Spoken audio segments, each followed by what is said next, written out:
grandfather can hear the rotor blades of a helicopter and tell you what kind it is before he sees it. We'll be at Ocean City, New Jersey, our usual spot at 34th Street.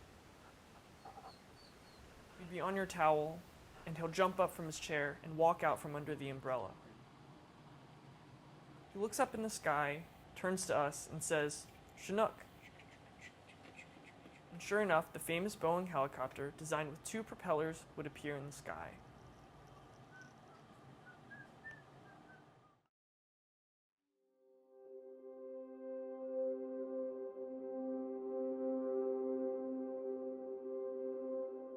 My grandfather's name is Donald Earl Beatty. His father, Donald R. Beatty, served in the army and was deployed to Italy during World War II. And while his mother served proudly in the Women's Army Corps, she was never deployed. They met while stationed in Michigan. The US military was very important to them. It gave them a lot of pride. My grandfather grew up in Easton, Pennsylvania. He had an idyllic Dennis the Menace style childhood from what he describes. He's told me stories about sledding down College Hill and his father nearly hitting him with the car, or the time he and his little brother rode a wagon down the steps of their house.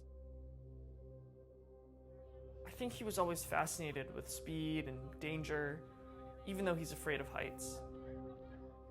I think he had a simple childhood. Good guys here, bad guys there. But I don't think our childhoods were that similar. I was born in Boston, Massachusetts. I don't remember much of it, as I only lived there for a few years before moving to Philadelphia. I was a lot less of a daredevil. In fact, I was the complete opposite. I was always looking out for the safety of my younger siblings, especially my brother, who was a lot more of a daredevil than I was. However, I did have a big imagination, creating worlds with Lego bricks and train tracks. After high school, Peepop was determined to join the army. Although both of his parents were veterans, they were not in favor of this. Instead, they wanted him to graduate from college first. He attended Mansfield University as a history major, where he met my grandmother, Margaret.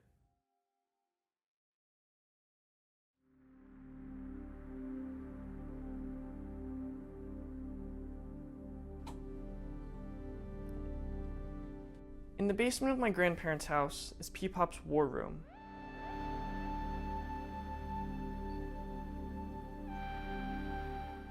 It's got replicas of aircraft, military memorabilia, and even his uniform, complete with its insignia. Growing up, my siblings and I weren't allowed in there, with the exception of retrieving food from their second freezer. My Meemaw would usually ask one of us to get a Ziploc bag of rolls for dinner. We'd barrel down the carpeted steps into the basement and open up the door. Normally, I'd get the rolls out of the freezer and leave, closing the door behind me. But every once in a while, I'd take a second look around the room, taking it all in. I used to think, whoa, this is what the inside of Peepop's brain must be like.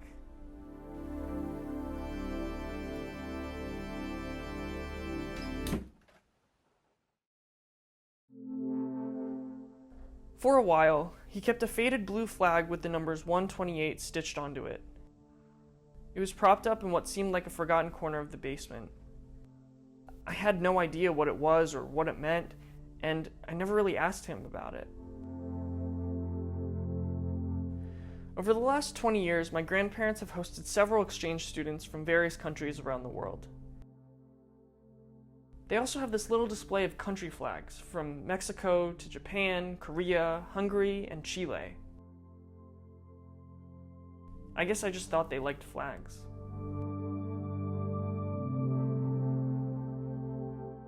It's kind of a running joke between my grandparents that Peepop always wants to visit war museums, even when my grandmother doesn't want to. She doesn't usually go anyways. Whenever we go to these museums, he reads all the plaques and chats up the tour guides. Occasionally, one of the tour guides will be a veteran, and they'll get to exchange war stories. There's several questions that you generally ask is, where were you, when were you there, and who were you with? And occasionally you'll get a question, what did you do over there? And at the end of every conversation, we welcome each other home. It's just simply because we were the only ones that welcomed each other. Most everybody else didn't. Personally, I don't think that I'm similar to my grandfather. He's a military guy living a highly structured life. I'm a filmmaker living a somewhat disorganized existence with many aimless days. He's incredibly outgoing and can talk to almost anyone. I'm an introvert who doesn't enjoy long conversations. Oftentimes, it's hard for him to commemorate holidays like Veterans Day or Memorial Day, as he's very in touch with the people he flew with and vividly remembers the people he's lost. Sometimes he gets very quiet and withdrawn. He'll say, "This is a hard day for me. I'm sorry to bring down the mood."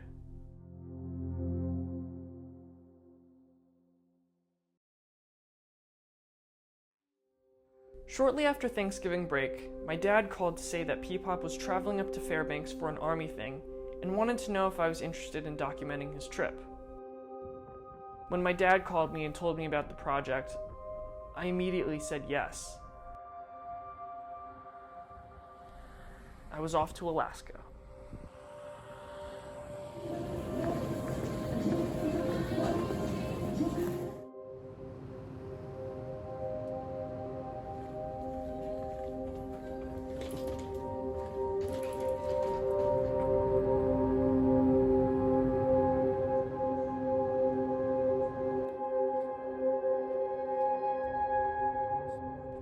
We arrived in Fairbanks and checked into our hotel room. It was about 1 in the morning, and we were both very jet-lagged. Peepop was tired, so he went to bed a little before I did. I guess I didn't feel that tired at the moment. If there's one thing I admire about Peepop, it's that he's very direct about what he means. He doesn't draw things out or try to make a scene. He takes action. I guess that's something I could try to get better at. All right, so where are we going today? We're going to Alpha Company, 1st of the 52nd General Support Aviation Battalion, located at Fort Wainwright, Alaska. Oh, cool. Which is outside of Fairbanks, Alaska.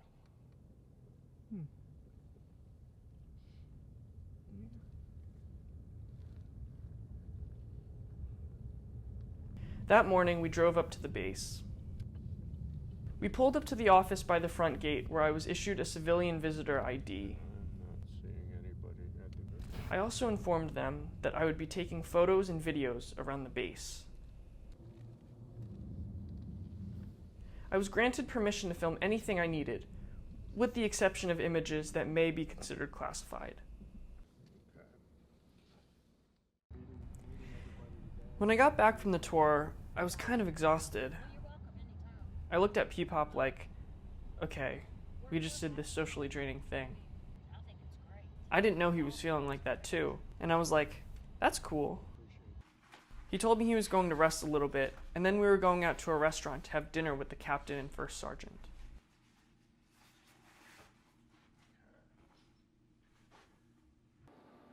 The whole purpose of the trip was for my grandfather to dedicate his Army unit flag to the current members of the unit in Fairbanks. I never knew that Army units carried on in time like that. I always thought of them as temporary teams, like when a gym teacher divides students into groups that eventually disband by the end of the period. In 1970, Peepop's unit was known as the 128th Assault Helicopter Company. Over the years, the unit had moved from Vietnam to South Korea before finally settling in Fairbanks. The unit flag, however, had been in Peepop's house for decades. Following the war, annual conventions of Vietnam veterans would be held, giving him the chance to bring the flag along with him. However, it never had a permanent home. He initially tried to donate it to various air museums around the country, but most of them weren't interested. That is, until he reached out to Captain Kleppy in Fairbanks. A little backstory of how the Guidon found its way to Alaska. A few months ago, I got a call from staff duty on my way to lunch telling me there was a man who had a Tomahawk Guidon and wanted to talk to me. Thoroughly confused, I took his phone number and gave him a call. After a few minutes of talking to him on the phone, I quickly realized what was happening and how big of a piece of history Mr. Beatty had. We are deeply honored to be able to host Mr. Beatty here in Alaska, and excited that he has such a large piece of Tomahawk history he's willing to give us. Please welcome CW5. The members of the unit knew almost nothing about their history in Vietnam and were eager for Peepop to come up and share his story.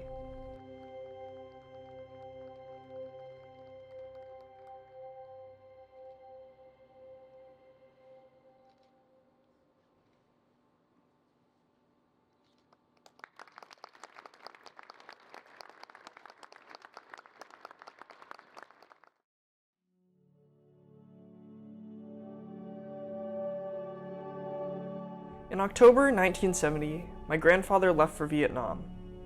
He was about my age and away from home. A newlywed and a newly graduated officer. I remember in high school, I once thought about joining the Coast Guard, but the thought of deployment scared me. While I would like to call myself a brave person, the struggles I faced are nothing compared to what he witnessed.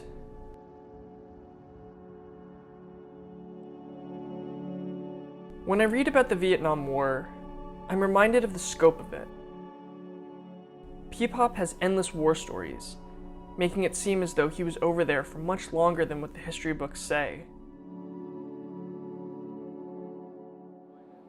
From the way he tells his stories, you can feel the love and camaraderie he had for each of his fellow soldiers, especially the ones who never made it home.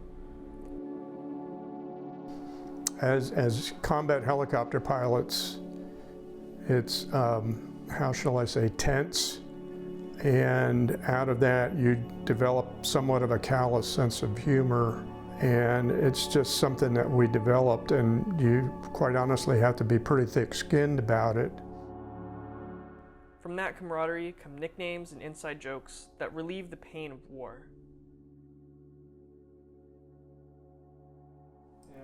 And then, I know you mentioned about nicknames and how you you earn yours. Do you wanna? I mean, I know the story, but how you got your nickname. Well, I'm known as the Duck. One of the things that we did when we weren't flying and we were off duty was we played a lot of volleyball. And I'll be the first one to admit that I was not much of an athlete, but I was not good at it. Apparently, in one of the games, somebody that was watching, watched me hit a ball and the ball just didn't go where I had intended to. And he basically said, that guy has hands like a rubber duck. And it just so happened that at that time, Rubber Ducky was a hit song back in the States. And so they started calling me Rubber Ducky. And after a while, they got tired of saying the whole thing, so they just shortened it to Duck. And I will say that most of the people that I flew with know me as Duck. Very few people outside of that know about that. And that's okay. Even now, Peepop is still in touch with the other members of his unit. Among them was Art, an instructor pilot and the only black member of the unit. Because of this, he always maintained a level of professionalism, both on and off the job. He faced some discrimination from the other members of the unit, but knew they would thank him later when up against enemy fire. He administered my grandfather's first flight test, which he failed. Despite this, Art encouraged my grandfather to push himself and to be the best pilot and person that he could be.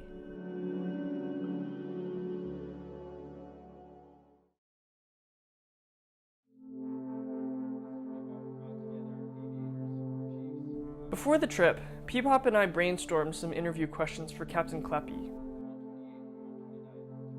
Because Kleppy was a superior officer, I assumed he was on the older side, so I was surprised when he told me that the captain wasn't much older than me.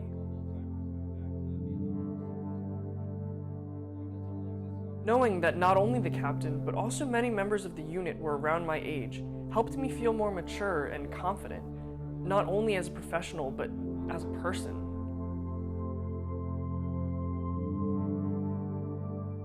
My grandfather has always understood me. It's a stereotype that people of his generation are often out of touch with their grandchildren, but Meemaw and Peepop are always making themselves relevant in my life. My grandfather talked down to me as a kid, but as I got older, he saw me as more of a peer, an equal. As someone struggling to find peers and interact with people my age, I appreciate that he knows how old I am and that he sees me as an adult. Yeah. And then on the tailboat.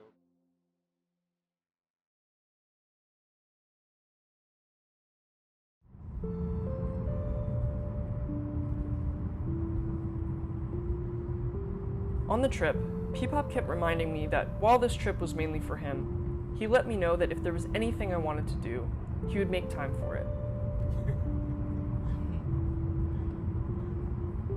I think the first thing we do is I need to take a picture of the reindeer. Yeah.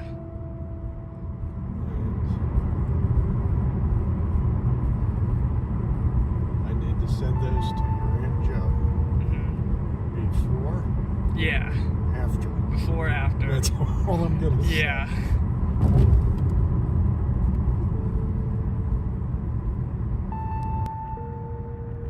I love how accommodating my grandparents are, especially Peepop.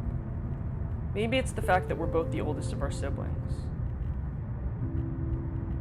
Along with that, I've always tried to make sure everyone gets their fair share, whether it's waiting to have seconds at dinner or backtracking the conversation to hear what someone has to say. Sometimes it feels like a burden, feeling the need to care for others even when nobody asks you to. Other times it's an honor. Every recital, every soccer game, every science presentation, I've always made an effort to show up for my family. I could say the same about my grandfather. My sister's annual ballet recital always falls on the same weekend as the annual VA 5K race he usually participates in, and yet he always manages to make it to both. If that's not dedication, I don't know what is. My grandfather and I have very different tastes when it comes to food and drink. He keeps a journal of all the beers he's tasted. When we ate at the hotel restaurant, he told me he wanted to try an Alaskan dark beer for his log. Personally, I prefer mixed drinks over beers. Because I was 21 and I wasn't going to be driving anywhere, Peepop said I could order a drink if I wanted to. I guess I forgot to tell Peepop what I was ordering because he seemed surprised when the waiter brought it over to our table. They had a recipe for it in the elevator, so I snapped a quick photo of it before getting off at our floor.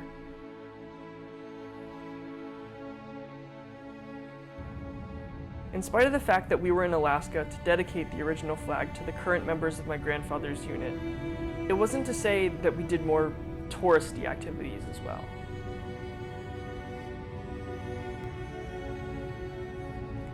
We had some downtime after being on the base, so we drove out to Santaland in North Pole, Alaska. Yes, there is a real town in Alaska called North Pole. We got to do some early Christmas shopping at the Santa store. The most exciting part was getting to see the reindeer. When we had dinner with the captain and first sergeant, Peepop had reindeer medallions, so when we got to North Pole, he wanted a picture with the live reindeer so he could get a before and after picture.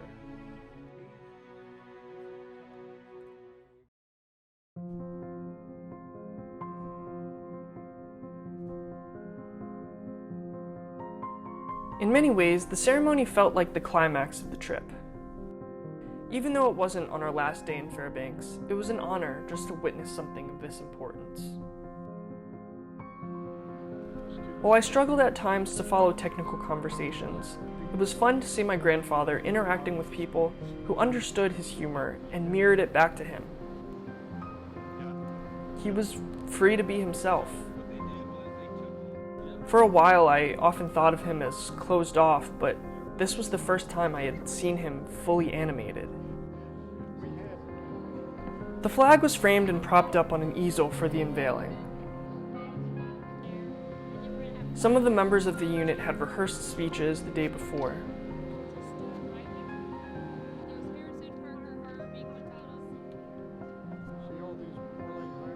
Occasionally, one of them would ask Peepop how to pronounce a certain word or what something meant, and he'd be happy to explain it to them. He's an educator at heart, and not because he briefly taught 5th grade, but because he knows that knowledge is a gift that must be shared.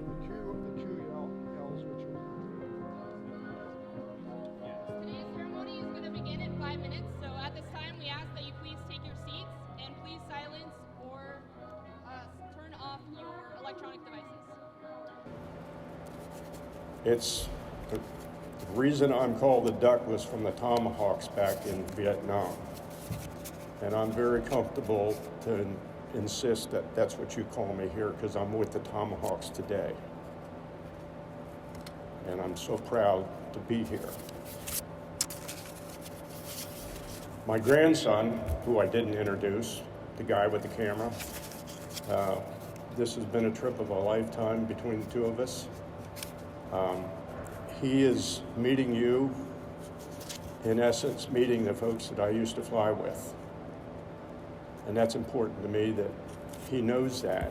What's also important to me is that we will never forget, and you guys carry this on in a huge way. When he pointed me out during his speech, I was a little embarrassed at first. I had initially envisioned this documentary to be somewhat more observant. By acknowledging my presence, he made me an active participant in the story. I was proud of him, but I was also proud of myself. Before he retired, my grandfather became an instructor pilot in the Army National Guard. He once told me a joke that goes, "What's the difference between a helicopter pilot and Boy Scouts?" Boy Scouts have adult leadership. If I hadn't spent a week with my grandfather in Alaska, I never would have understood that joke.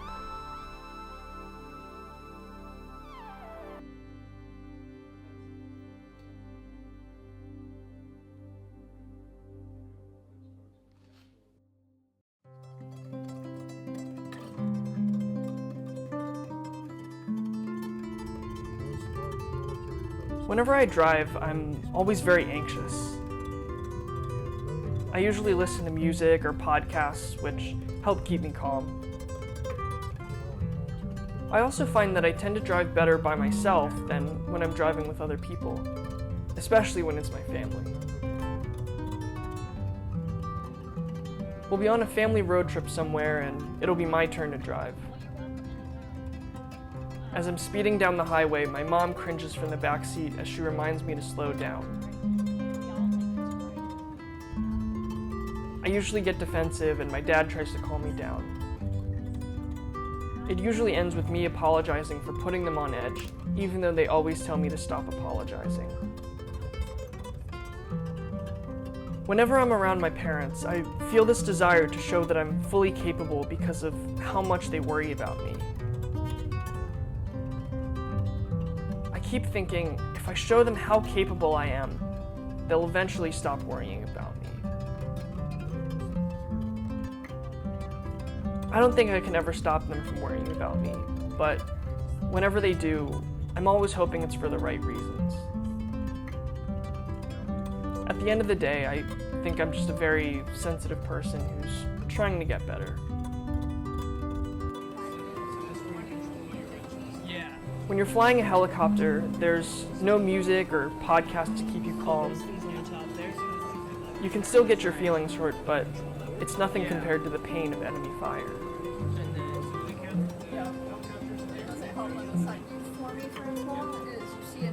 In both cases, trust is everything. It can be the difference between getting lost and arriving at your destination. It can be the difference between life and death.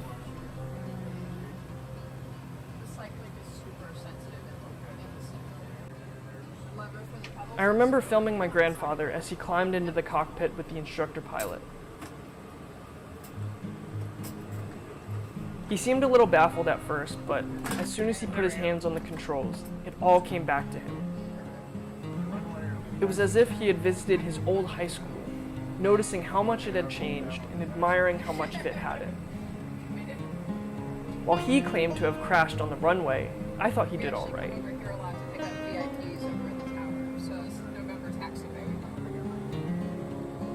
As I watched him fly with the instructor pilot, there seemed to be this unspoken yet mutual respect they had for each other, past and present.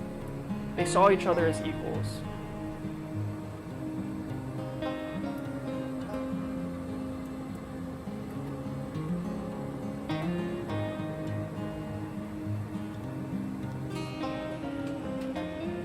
When I got into the simulator, I had no idea what anything was. Those like flight manuals or something? The joystick seemed like the only thing that made sense, even after the pilot had explained everything. Telling myself it was just like driving a car but with more buttons wouldn't have helped. Like I said, I'm a very anxious driver. I think I'd already flown a couple traffic patterns, so I kind of knew where I was going, and then I had you get on the flight controls. Yeah. And at some point, when I was getting ready, I was coming off a downwind, getting ready to turn base, and I went to turn, and I couldn't move the cyclic and I looked over at you, and you were strong enough that I could not, and that's when I told you, relax. Yeah. You didn't relax. Finally, I had to tell you to get off the flight controls. Yeah. So I could turn. Oh, yeah. Sorry about that. No, that's okay. That's all right. Yeah. So, I'm a very anxious driver. we did an approach. I landed, and we took off, and I had you get on the controls again. And then pretty much on downwind, I'm looking over, and I got real light at controls, and you weren't doing anything. Yeah. So that's when I didn't move away, but you had the aircraft. Right. And that's when I told you you have the aircraft. Yeah. And that's when you freaked out. But like I said, it's you gradually get yourself worked into. Now, if I were trying to teach you how to hover, Yeah.